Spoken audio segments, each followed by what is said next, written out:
Right, here we go. So before we get started and before we do our introductions, just wanted to highlight a few key terms that you might hear pop up while we go throughout the workshop. No worries on reading this or memorizing it at all. Lydia has just sent a link in the chat, which sends you to a Padlet, which has all these definitions written out. So in case you wanted to refer back to them, but just wanted to put them out there. Welcome to Activism in the Social Media Age, hosted by myself and my colleague Lydia. We're super excited to be here. And Lydia will go a bit further into kind of our relationship with Ashoka. But firstly, I just wanted to introduce EDIT. EDIT stands for Equality, Diversity and Inclusion Thread, and we're super excited to be here in this space with you today. If it looks like I'm looking over there, I'm just reading it to make sure I don't miss anything. So we run workshops and discussion sessions around topical issues with the aim of creating an environment where individuals can share their lived experiences as a way of educating and exchanging perspectives. And we are particularly keen on hearing the voices of those with lived experiences of the topics discussed.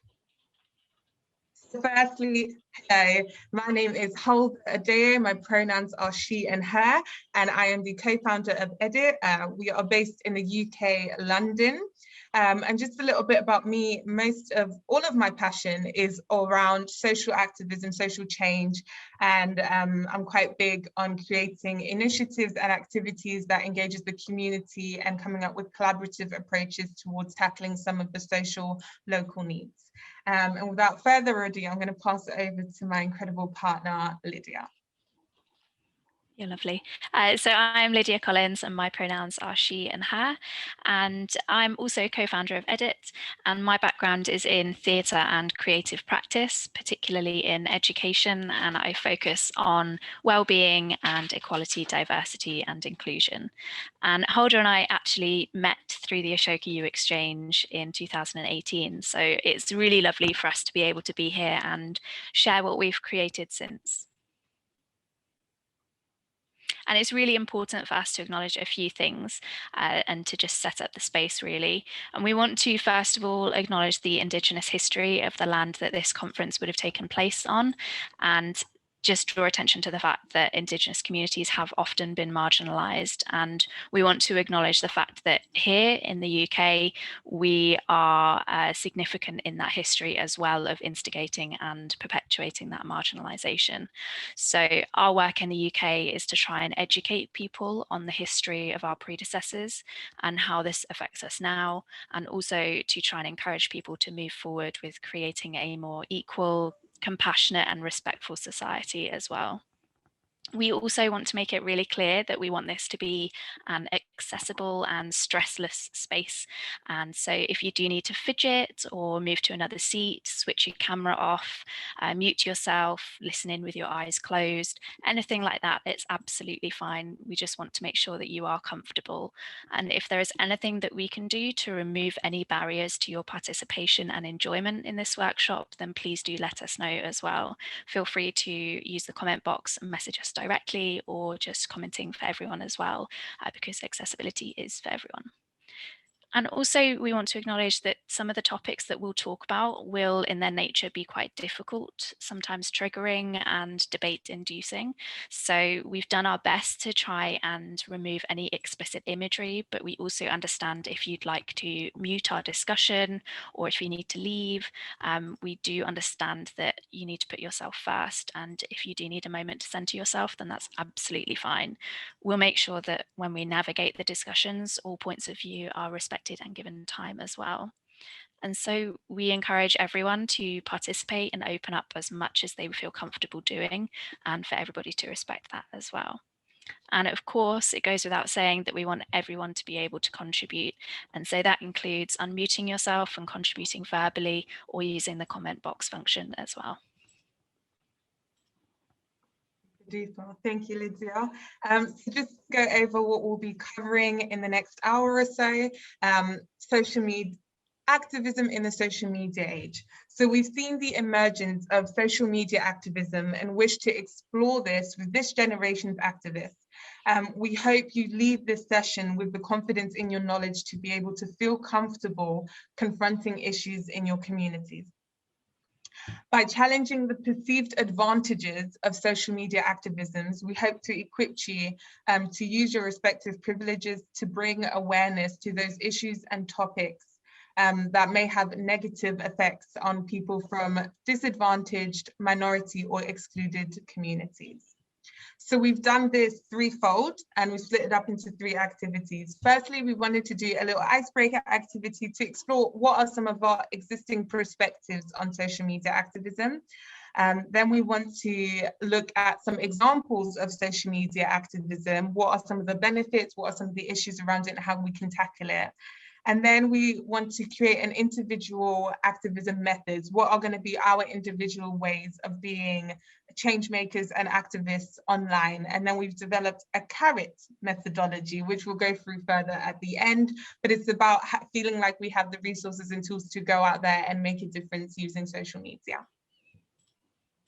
Thank you. So first of all, we just want to get to know you a little bit and hear your thoughts. So if you want to unmute yourself and contribute verbally, that would be great. We love to have conversation, but we're also very happy for anybody who feels more comfortable doing so to pop any messages in the comment box as well. And our first question to you is, when we say the words social media activism, which 1 to 3 words come to mind for you? So anywhere between 1 to 3, what comes to mind? And we'll give you a moment or so to think and then pop any messages on or unmute yourselves as well.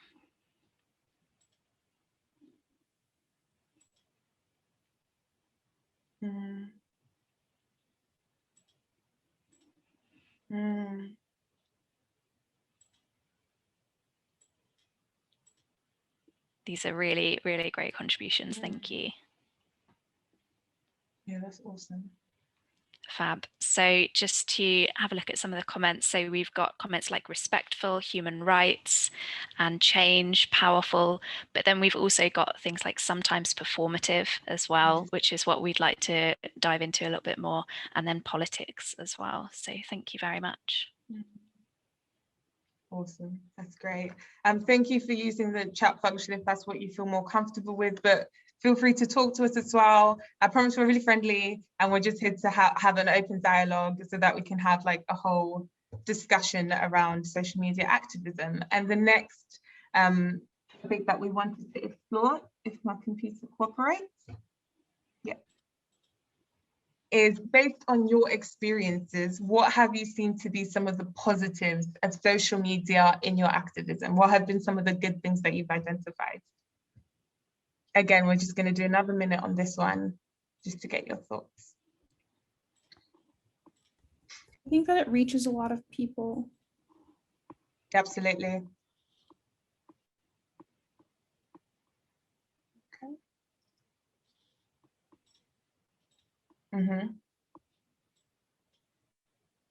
Yeah.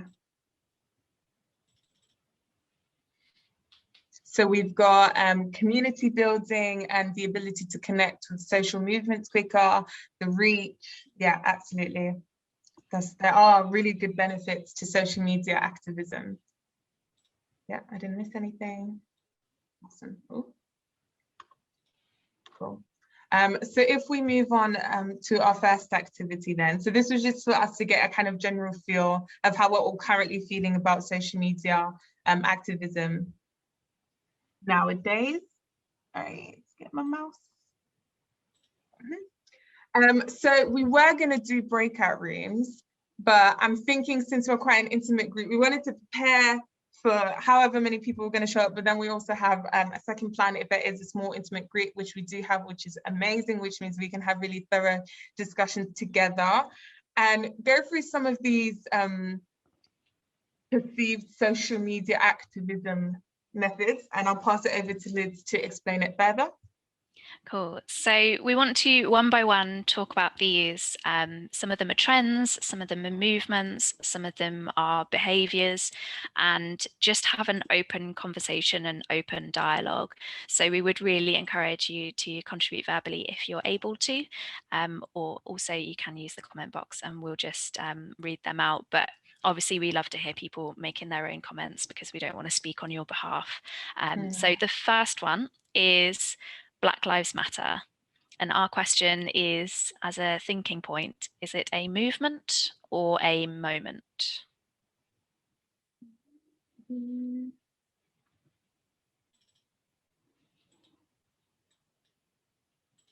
So if anyone is brave enough to unmute themselves, that would be fab. Hi. It's definitely a movement, for sure. That was the whole idea of Black Lives Matter. But I think like everything on social media, it just, after a point, it just vanishes. You know what I mean? There are people still actively trying to raise awareness and trying to keep it going, but it's still, we don't find that we say that I'm not getting that word, the kind of impact it created once the whole situation, you know, all of that happened. Yeah, I feel like it's more of a movement, but again, with everything on social media, after a point, it kind of declines, you know, and something new comes up. So everyone's after that now. So that's just my thoughts on it. Thank you. Thank you. Does anybody else have a similar thought, different? We're really interested to hear other people's contexts as well. We're both from the UK and living in the UK, so our experience of the Black Lives Matter protests and movement were different to, for example, the US experience. So if anyone can enlighten us, that would be great. I can share a little bit. I think it is a movement, but at the same time, I think for some people, they view it more as a moment. There are some people on social media who will just post something, and I sometimes find it more performative than anything else. Or they'll just post like a black square and then they don't ever do anything ever again. And so it kind of makes you wonder, for them, it's just a moment. But I do think the whole purpose of Black Lives Matter is to be a movement and to create long-lasting change and not just have it be a one-time post for people on their feeds. Wow. Thank you. That is really interesting, especially what you said about the black square, because the black square could give the feel that it was more of a moment, like you post once and then it's done. But very valid perspective on it being a movement long term. Thank you for sharing. I think I'll go on to the next one, which is cancel culture, which we thought to be quite an interesting one, because cancel culture can be perceived as social media activism because we're isolating and secluding someone or something that has done something that a larger percentage of people don't approve of. So the question we want to pose is cancel culture consequential, or is it something that's led by snowflakes? And again, feel free to either use the chat function or unmute and share your thoughts.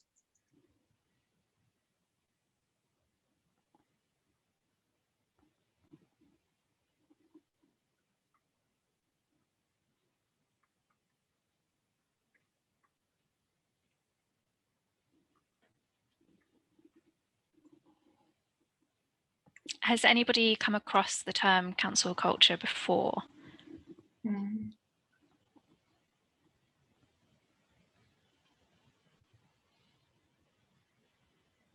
No, okay. Would it be useful for us to have a little explanation? Oh, Megan's come across it. Megan, are you in a position to be able to share your thoughts at all? I don't know. I just think I don't know really how to answer the question, I guess, but I feel like it's kind of, in a way, like kind of toxic, because I feel like someone can make one wrong decision, especially like I know that a lot of like influencers that are kids have been exposed to it a lot, and it's like people are trying to like destroy their whole lives pretty much based off this one decision. And like obviously that decision is not a good one, but I feel like they have to have opportunity to be able to make the wrong decisions and learn from them. Yeah, that's a really good example.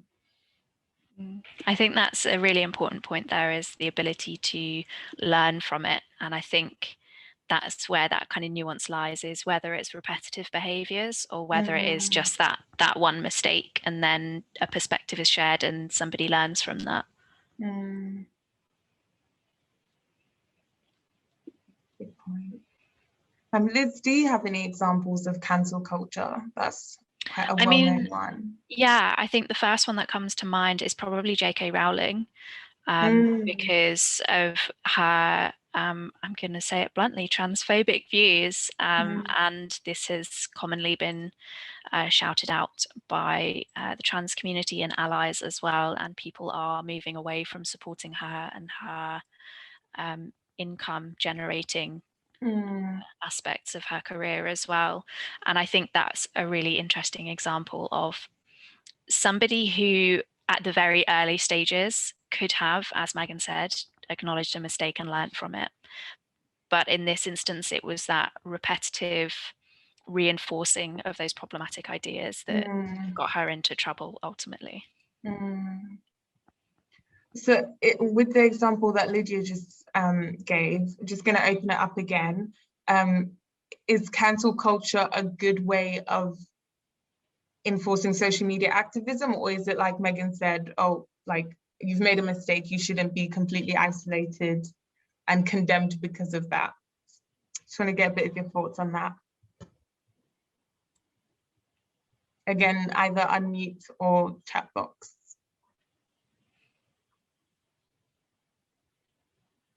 That is a bit of a tricky one.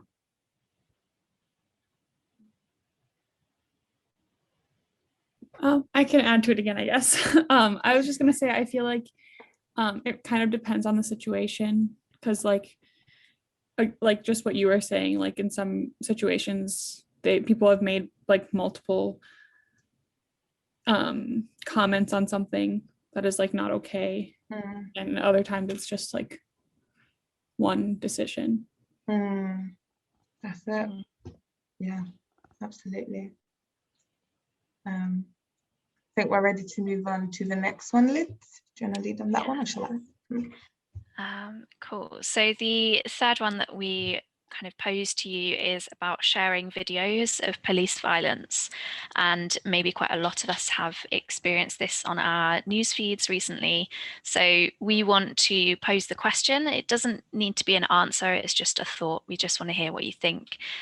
Is this raising awareness, or is it potentially contributing to creating and exacerbating frustration? Interesting.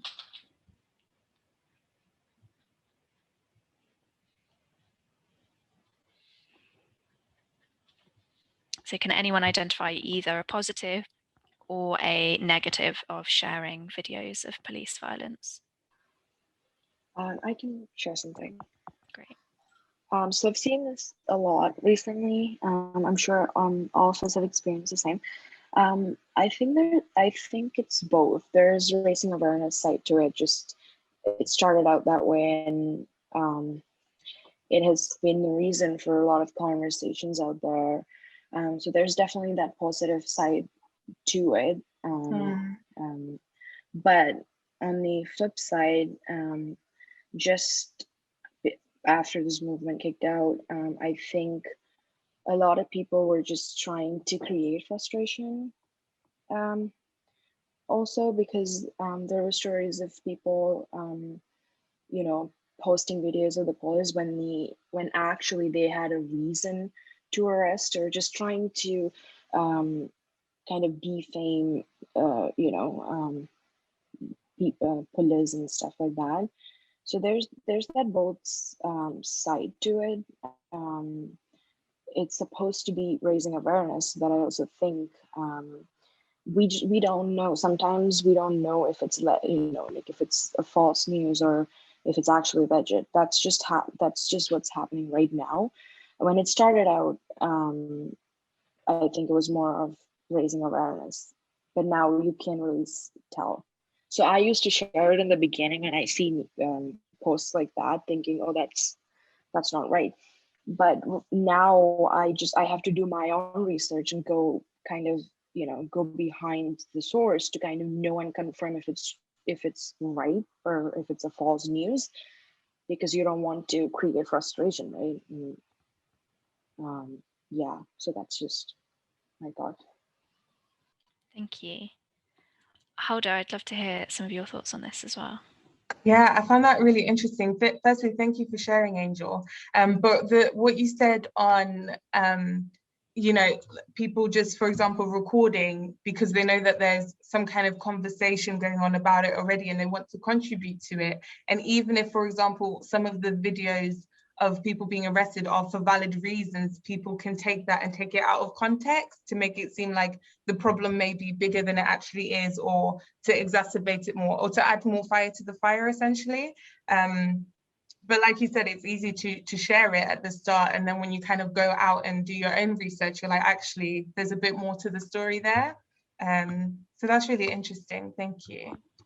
I think it's also worth noting the audience that are receiving these things as well. Like, I hope that all of us can acknowledge that police violence is an absolute issue. It's an issue here for us in the UK, and it's an issue in the US as well. That's it's not really that refutable at this point in time, looking at statistics and research. But sharing these explicit images, for me as a white person, I think it's very valuable for me to share these things with other white people, for us to acknowledge the fact that this is an issue, particularly with the race imbalance of police violence as well. But I would be very hesitant to share something like this to a person who wasn't white and from my background, because it can be incredibly triggering. And I don't know who's had experience with the police, because it's not something we talk about freely. It's not something that we encourage each other to talk about. I just wanted to mention that I think there's a difference between something being just because they needed to be arrested versus them being beaten or brutalized. I think there's a difference between those things too. And I think a lot of people filmed partially because a lot of times, specifically coming from a Black perspective, when issues of police brutality comes up, a lot of times Black people are told that this didn't really happen, or that it's not true. And without these videos, certain things might not have happened. But at the same time, I feel like these videos circulating around social media is normalizing Black trauma, is normalizing Black pain. I think that's a really big issue as well. And even if these videos are circulated solely in white circles or non-Black circles, I think it's still damaging in a lot of ways, because I think historically we've seen Black people being beaten and brutalized so much that it's starting a kind of a narrative around what Black life looks like and what the Black experience looks like. So I think what's more impactful is education and understanding the history of where these things come from and how it's deeply rooted in our systems and structures. Wow, what Sonia said. Yeah, thank you. Thank you. Yeah, that I'm really thankful that you shared your thoughts on it as well, because it is really important that we get everyone's perspectives, because like this one topic we were able to gauge so many different perspectives on one thing, and it's seeing what that one thing such as sharing videos, what impact it has on different groups and different communities. So thank you, and I hope that we can take what we're pulling from these activities into some of the further activities. So this last one actually links in really well to what Sonia was just saying. Sorry, I see a comment in the chat box. Yeah, Emily said, excellent point, Sonia. Thank you for sharing that, absolutely. Which links in really well to the last one, which is emotional labor. And And it goes a lot into some of the things that we were talking about, you know, trauma and the work that it takes to be able to explain why some things are damaging and why some things are wrong and why some things are triggering. So the question that we wanted to ask is, emotional labor, is it something that we have to go through in order to build a better future? So having to explain why things are harmful or explain why things are offensive. Or is emotional labor just living in the past, like saying your past experiences, you're just choosing to carry that essentially? So what angle can emotional labor be taken at? If you want me to explain emotional labor by itself a little bit more, just let me know, but open to any and all suggestions and thoughts. Yeah. And we are deliberately being provocative with our wording as well. We are deliberately trying to stoke some debate.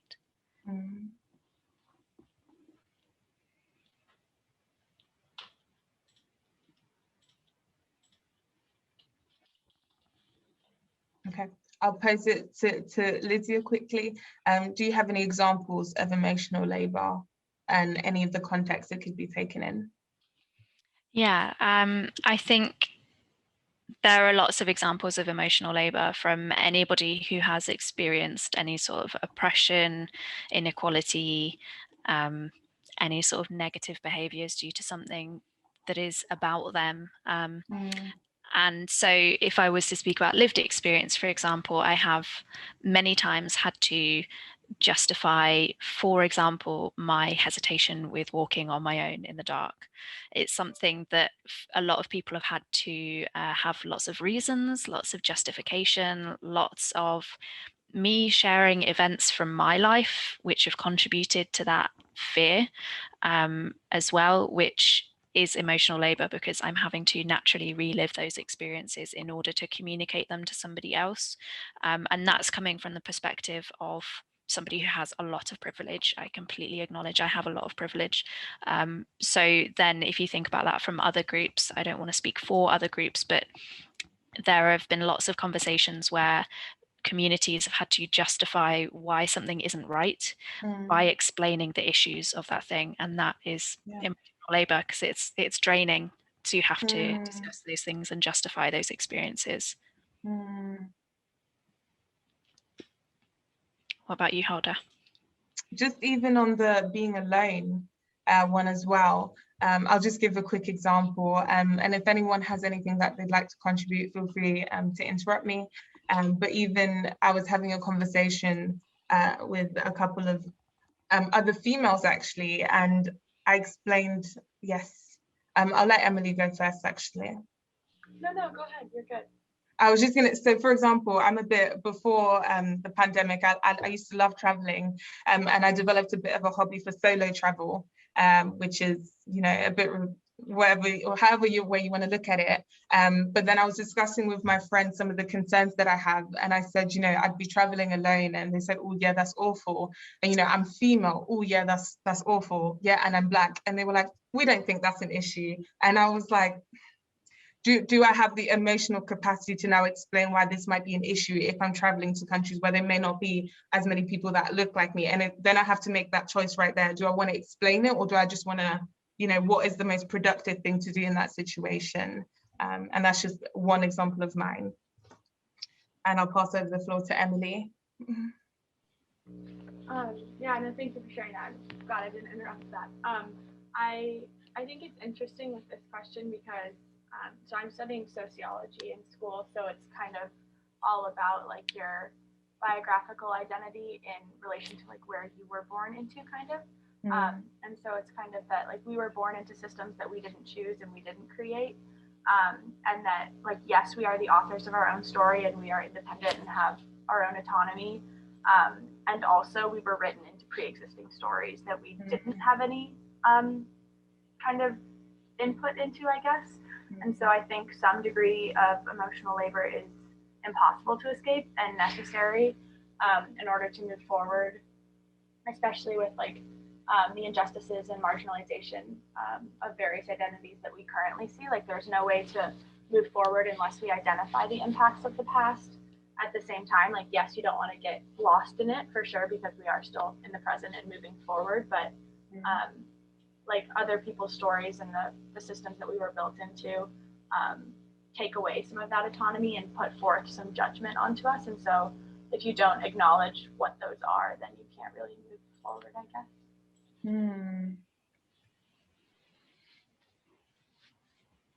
Thank you. Yeah, really interesting point. Okay. So if nobody else has anything they'd like to add to any of the 4 points made above, I know we had a couple of people joining us a bit later. If there's anything that really stands out and you're like, I really want to comment on that, feel free to do so now, either via the chat box or unmute. If not, I'll move on to the next slide. So I'll just pause for 5 seconds.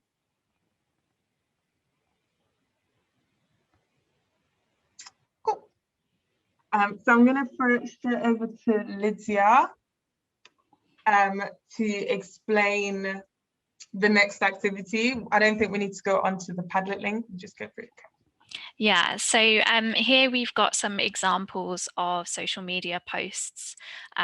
We would like you to have a look at them, read them, consider them, and communicate to us however you're comfortable what might be problematic about this post, and then if there's anything that you could do to improve this post as well. So thinking about the concrete, tangible things that we can do from our discussions of thinking about inclusivity, of sensitivity, compassion, being well researched, things like that. Is there anything that we can do with these particular posts to improve them? And just bearing in mind that these posts are all examples of what you could call social media activism as well.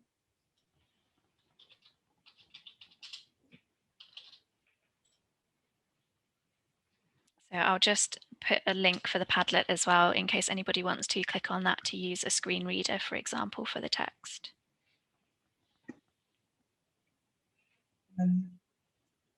Sorry, go. I was just going to say, yeah, so first of all, let's think about what's potentially your first reaction. So is it something that you initially agree with? Is it something that you laugh at? Is it something you find that you are kind of ready to click the button to reshare it? This is something that we chose because it was something that we originally would potentially consider resharing as well. So please do share your thoughts. Even if you don't have any thoughts as well, let us know. So it might be like, you might not think anything of it, it's just some oranges. Sorry, I actually did reshare this post. Yeah, I thought it was interesting, I guess. And what was your thoughts behind resharing? Is it because it's like a waste of plastic? Yeah, I thought it was like really ironic and a little frustrating. But then I don't know, the more I thought about it, I also have thought about it a little bit more since then and realized that like they might have it for other reasons. Like some people like with disabilities would find it really difficult to open oranges. So like it might be easier for them. So yeah. You've literally hit the nail on the head as to why we chose this post. Definitely. So for a little bit of context, I am part of the disabled community myself, and it's a community that I am learning more about as well as somebody within the disabled community, but with relative privilege within that. So yeah, this is why we chose this post, because a few years ago, we both probably would have had a similar reaction and similar to you, but then you learn more and you start to think about the wider impact of a post like this as well. So what do you think would be an alternative to this post? How could it be changed to make it more inclusive and more positive?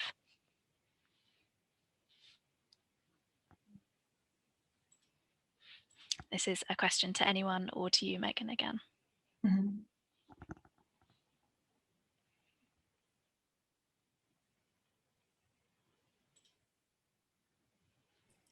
I think it could be a little bit more like informative to make people understand like why they like. I feel like a lot of people wouldn't look that deeply into it because like I feel like the initial, like just seeing the photo of it, like initially, like I know I was just thinking like, oh wow, like that's just like a waste of plastic, you know. But I think that it would be a really good post to be able to like share and educate people about like the reasonings behind stuff like that. Definitely. We could absolutely come from an angle of this is absolutely a waste of plastic. So why do people with disabilities get forced into being less sustainable because of their lack of choice? Why can't we find a sustainable alternative that is still accessible to people with disabilities? Interesting. Okay.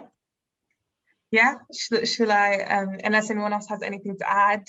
And this was probably the one where we were hoping to catch a couple of people out, because your mind does go straight into like environmental concern, and you're like, you know, oranges have skin on them for a reason, but it's like actually, you know, there is a reason behind it, and it's about making more accessible. So I'll move on to the next post. If I can find the button. So I'll read a bit about this post. So it says, so this is Tony Timper, and it says Dallas police used the same knee to hold on Tony that was used on George Floyd. Tony's incident happened 10 months ago. Police squatted on Tony as he cried out, but they just made fun of him until he stopped breathing and died. Tony received no riots, no revolution, no protest. Tony is white. I wonder why Tony was forgotten. And then the caption says, let's not forget about this story. Justice for Tony, all lives matter. What are your initial thoughts when you just see the post? The way it's designed, the way it's captioned, anything, any and all thoughts, what comes to mind?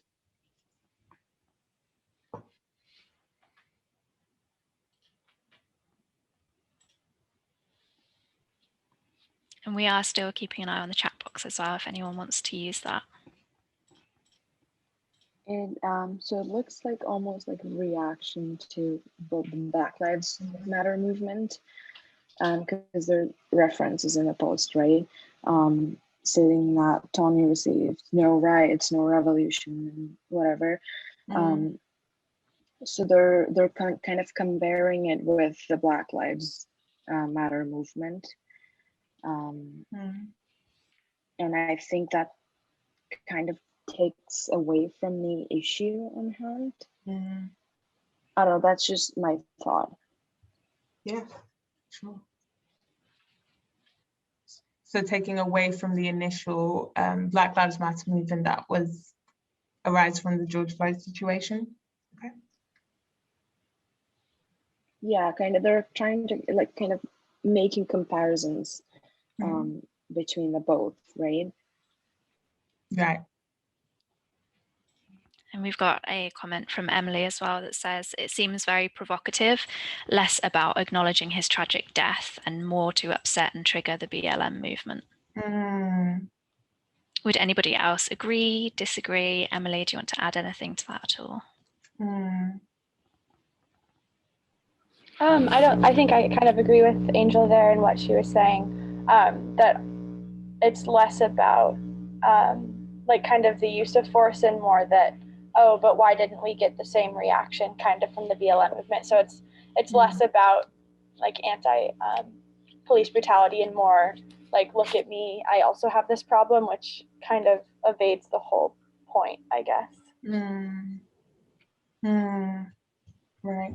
Also to add to that, so this post, it says all lives matter. So it's again a play on Black Lives Matter, right? Again, that was something a lot of people used when Black Lives Matter hashtags were going on Instagram. And we had this discussion in one of our classes where a professor was basically telling us, when a movement's going on, you need to call it by its name. It's Black Lives Matter because Black lives is the issue right now. They are the ones facing the issue. We already know that all lives matter, but it comes down to the issue at hand, which is Black lives. So it's just, again, there's that play on the word.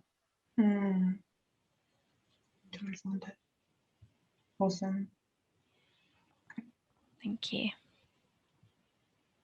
Megan said she also agrees. I think one thing that we kind of picked up initially when we looked at this is this looks like the post itself looks like a meme, and it looks like someone just designed it. So we thought, did this even happen, or was it just a hoax to undermine and belittle the Black Lives Matter movement that came from the death of George Floyd? So the first thing we thought is, did this even happen? And interestingly enough, Lydia and I found that this was a real case, and it did happen, and it took place in 2016. 2016. So it did happen. So it almost got uprooted from, like, a few years ago, used in a different context to kind of maybe derail from the George Floyd situation, and kind of tailor it so it goes back to all lives matter, and, you know, the focus should be on everyone, not just George. Which, again, this could also be considered as social media activism, because it's like, let's bring awareness, let's campaign for everyone. And it's like, well, but is that the point in this movement? Also, yeah, like you said, looking at the format, I don't know if it's the same for every context, but we're very familiar with this format being used as a way to spread misinformation. And that's why our instinct was to look up whether or not this was true. And if you're sharing something and that's somebody's immediate reaction, it's not coming across as reliable information, and it's not coming across as credible either. So that's another thing that we want to make sure that we're doing moving forward, is making sure that our information that we're sharing is reliable and you don't get second doubts, and people know that it's true, and you're not just sharing misinformation as well, and making that apparent in the way that you're sharing something as well. Any last final comments or anything to share on this post before we move on to the next one?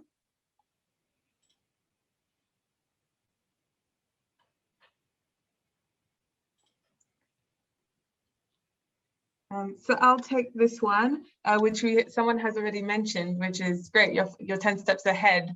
But this was probably one of the most popular social media campaigns that we've ever seen, which is the Blackout Tuesday that took place on the 2nd of June 2020.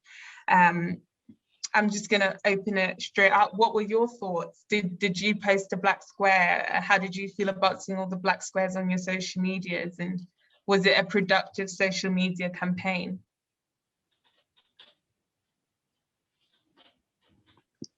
I think the original intention was good and for it to raise awareness, but I think instead what it did is it flushed out a lot of the resources that were being shared previously, because I know as far as my feed before, there were a lot of really great things that were being shared, resources and books and documentaries and places to donate and things like that. And then on this day, it was just black screen after black screen after black screen saying hashtag Black Lives Matter. And that it just made me question what kind of impact that actually had.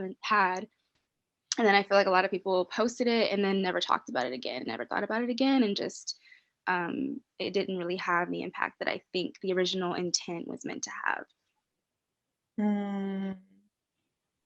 Yeah, I kind of agree, Sonia. I think like the intent was really good and it showed some of the unity behind the cause. But it also, people were just like, oh, cool, I'm going to post this if they've never really been involved in kind of some social impact stuff in the past. And so they're like, okay, I'm going to post it and then I'm good. You know, I support the cause, but like, what are you actually doing besides just like taking a picture of a black piece of clothing or whatever and then posting it? You know, like the impact didn't do as much on like more of an individual basis, I guess.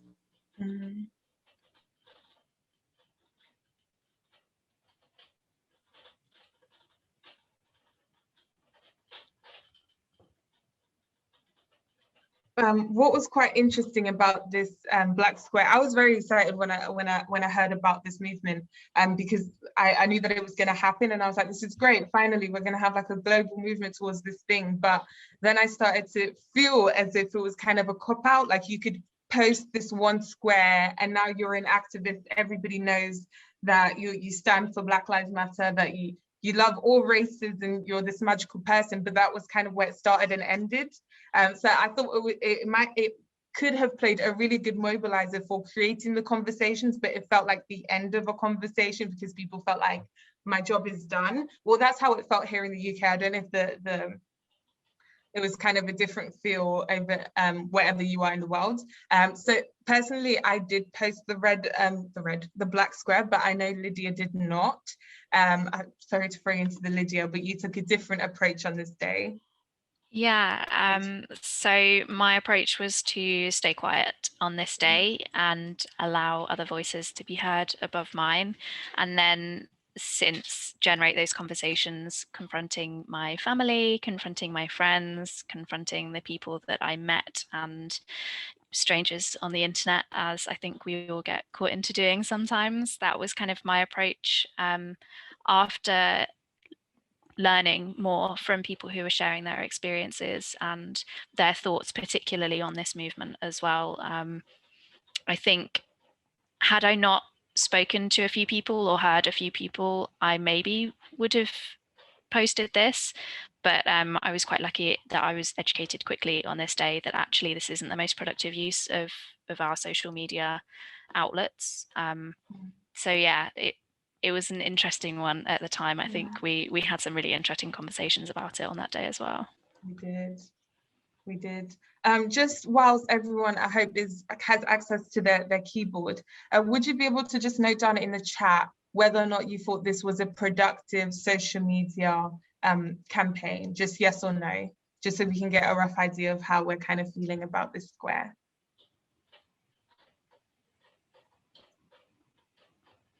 No, okay. Okay, interesting. Give it 5 more seconds just in case anyone else wants to agree or disagree. Okay. I think it's interesting because, like, looking at it, we all know what this is about, so there must be some benefit to it because it's a recognizable thing that we attach to a cause. But yeah, like we've kind of touched upon before, there are so many nuances with how we use our social media, and it is ever changing as our culture on the internet changes as well. So thank you for all engaging in the conversation. That was really helpful to get your thoughts, and everything that we've just explored have been social media campaigns and social media movements and things that are supposedly meant to be trendy to help us in our social activism so that we can make a difference and use social media as a way of doing that. So now, we ran out of time for this, Liz, would you reckon? Kind of discussed it already. Let's kind of touch upon, for example, accessibility. We haven't really mentioned that much. So if anybody has ideas or thoughts as to how we can make our posts accessible, no idea is too small, no idea is silly. Like, how can we make our social media activism more accessible? Please pop it in the comment box or talk out loud.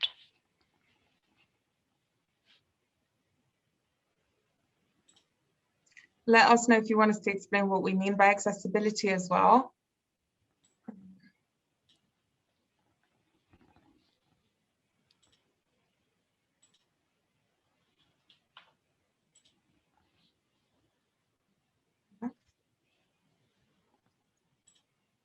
Lydia, do you have a couple of examples for us? Yeah, so we'll touch upon this with our plan a little bit as well, but a couple of things that we identified is making sure that you're using your captions to their full advantage of adding to the image that you're sharing, but then also offering descriptions of the image as well. For example, people who use screen readers, which just read the text, or for people who struggle to process sensory information as well and visual information, those captions can make sure that these people are also aware of what's happening and what you're sharing as well. So making sure that you're offering that information in a really clear way as well.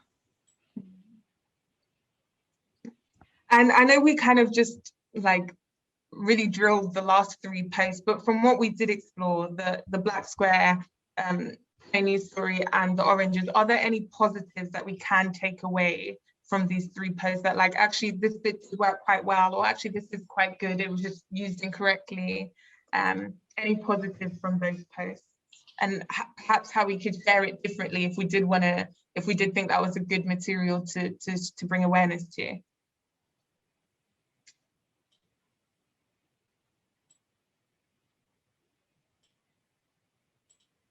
I will take any silences that all rubbish posts.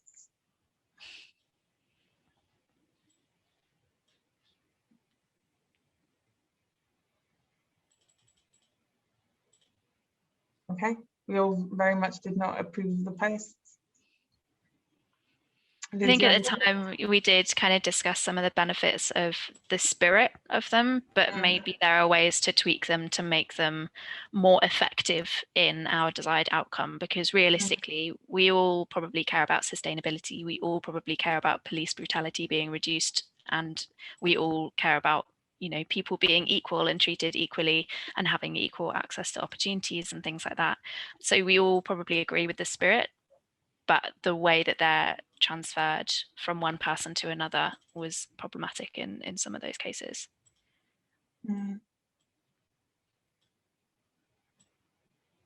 If you want to go into effects? Yeah, up to you. Okay, so again, just looking at those posts quickly, and I think we briefly touched upon it as well. These posts and how they may impact people, how they might affect people. Is there anything that we can say, this is why it may have affected people, or this is what we can do differently so that it doesn't affect people negatively? I'll just show them again. So we had the square, Tony story, and the orange. Could any of these be posted differently so that the story or the mission stays the same, but that they have a less negative impact on people's well-being, on the mental health, how much emotional labor it takes to be able to do? Is there anything that could be done differently? If there's anything that any that stand out that you want me to stop at, just let me know.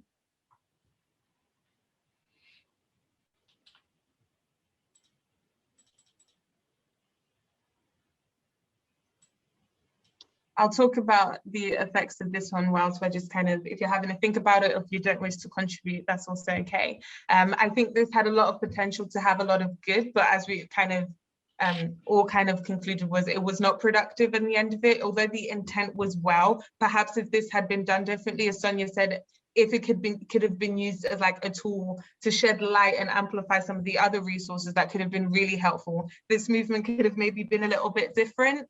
So there is a way that this could have been shifted or done differently to have a more positive effect, and uplifted this sense of hopefulness that wasn't in this particular campaign.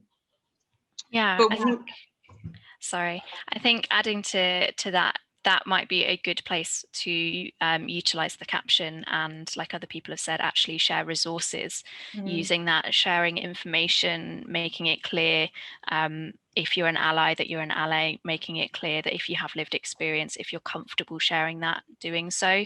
I think a lot of people that I've seen, a lot of white people sharing this, just put Blackout Tuesday and nothing else, no other attempt to educate other people, and that's where maybe we could improve that as well. And I say white people in that instance because I don't expect other people to engage with the emotional labor of educating other white people, and I do believe in this case it should have been our responsibility to do that.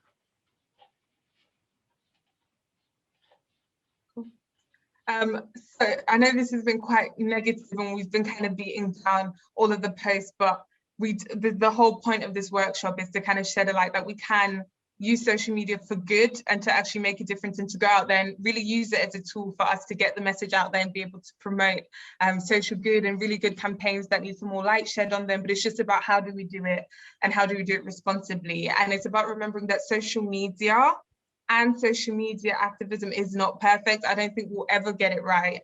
We'll always try our best to do the best that we can, but we don't know if we'll always get that right, because social media is so nuanced, and algorithms, and it's so many things to it that it's like, if I even try, I have a 90% chance of getting it wrong, but that's not the case, but it can feel like that sometimes.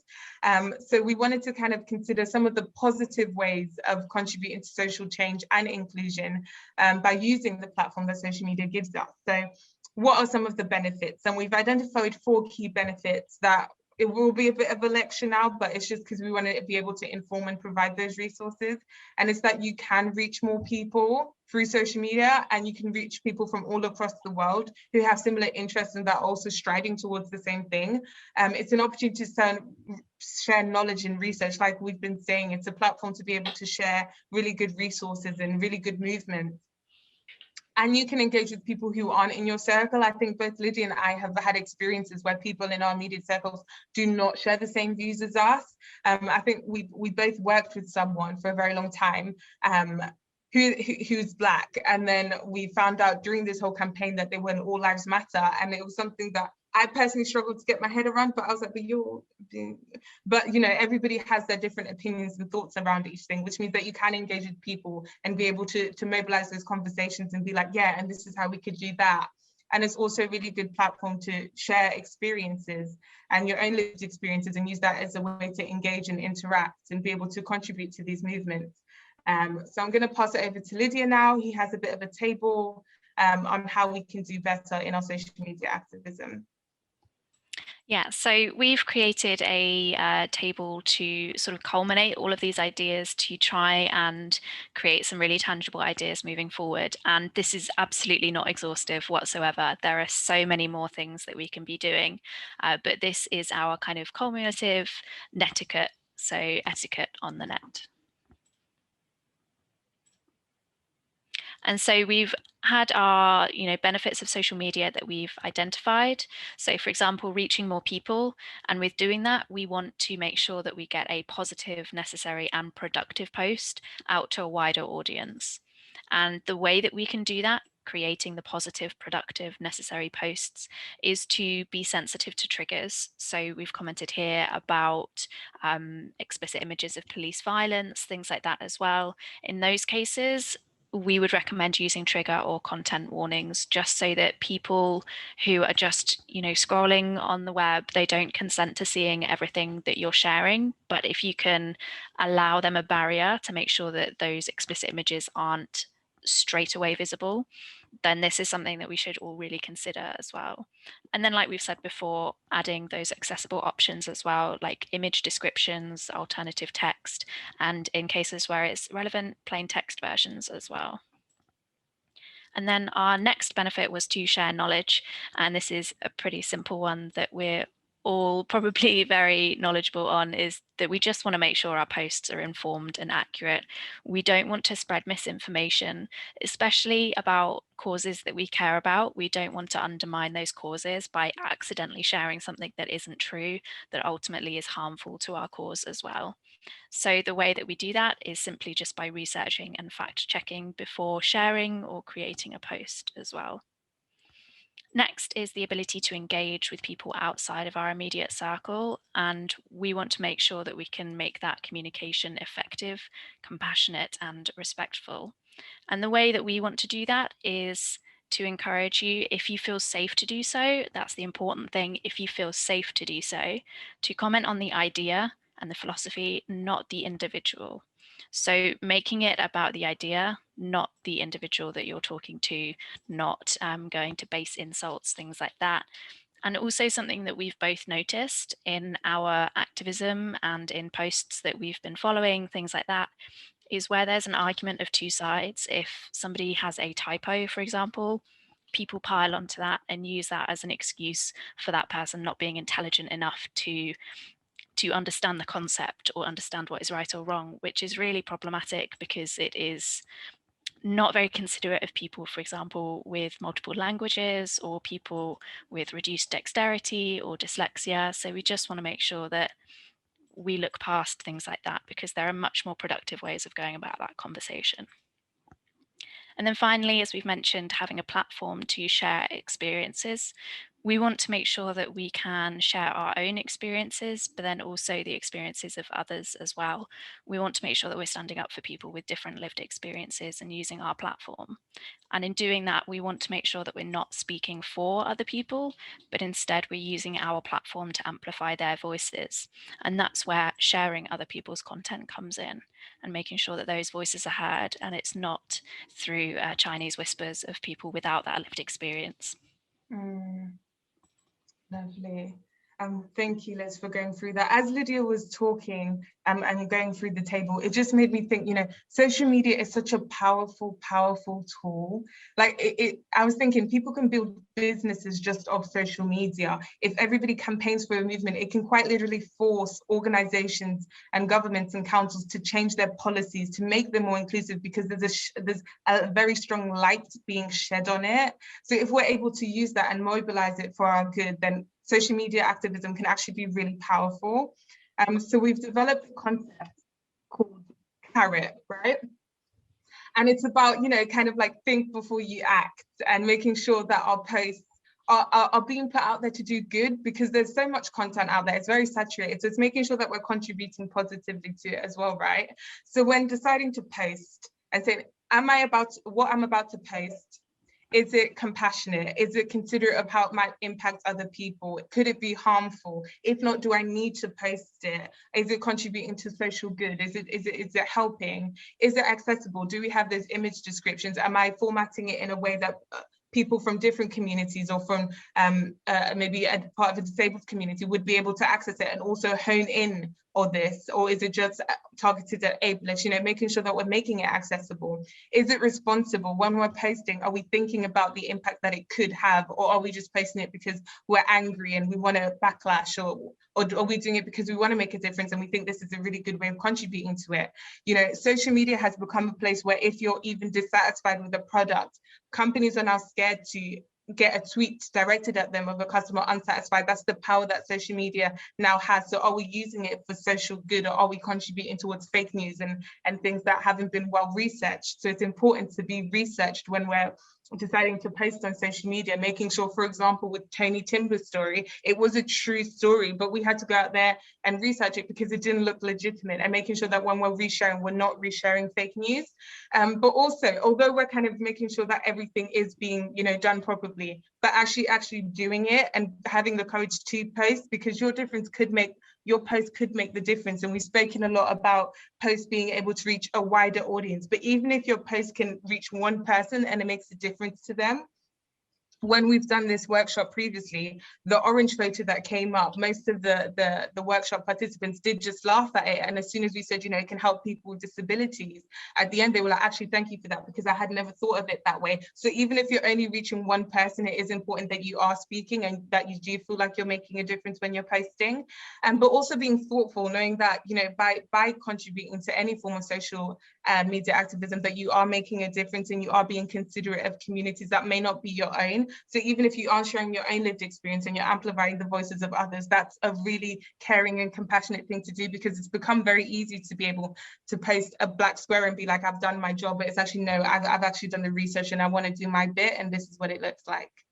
I went on for a bit there, but I hope that made sense. And this carrot approach that we have developed is in the resource pack that we did link in the Attendify thing, if you wanted access to it or to refer back to it. But basically, with every post, plant a carrot and just think, am I being compassionate, caring, responsible, and researched when I'm choosing to take part in social media activism? That was a mouthful. Did I miss anything on the carrot method? No? Yes. Awesome. So, 5 minutes. Was there any questions? Anything that was talked about today that you're like, actually, this didn't make sense, or I need a bit more information on this? Or any questions about our practice as well? We started EDIT during the first UK lockdown. We initially wanted to start EDIT as a training company, going into companies and training them in equality, diversity and inclusion. But with lockdown, we transferred it to an online discussion format instead. So if anyone has any questions for either of us about our work or about anything we've discussed today, then that would be great.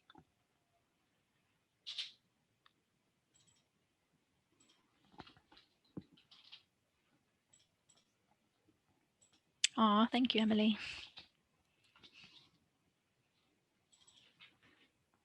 Oh, bless you guys.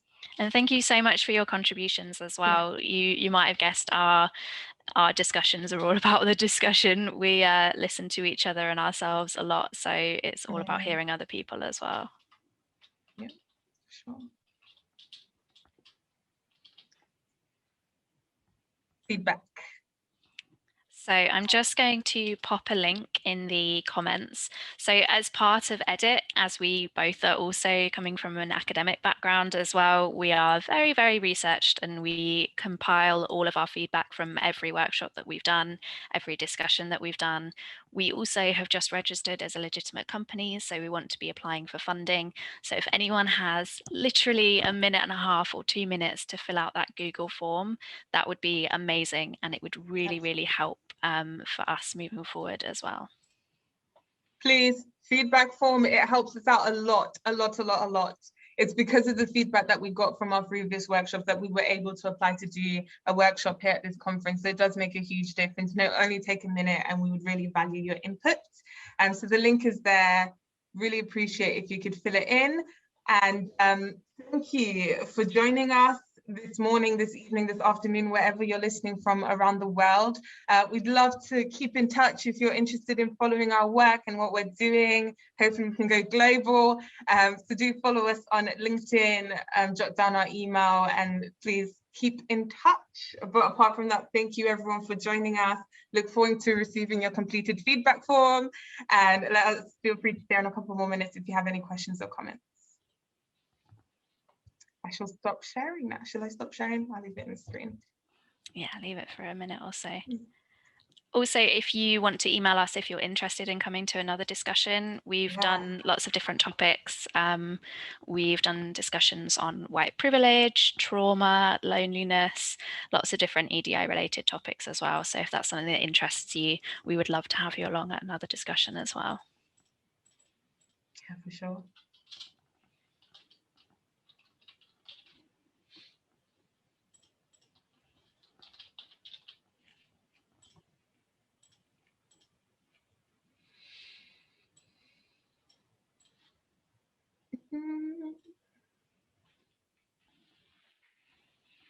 You also have permission to go if you have another session to go to, or if you don't have any questions. We'll be here for another couple minutes if you do have any questions. So thank you. How often do you guys do these discussions? I want to say every 2 months-ish. Yeah, we did every month for a while, but then we both got full-time jobs. So yeah, that's made it more every kind of couple of months. But yeah. Okay, thank you so much.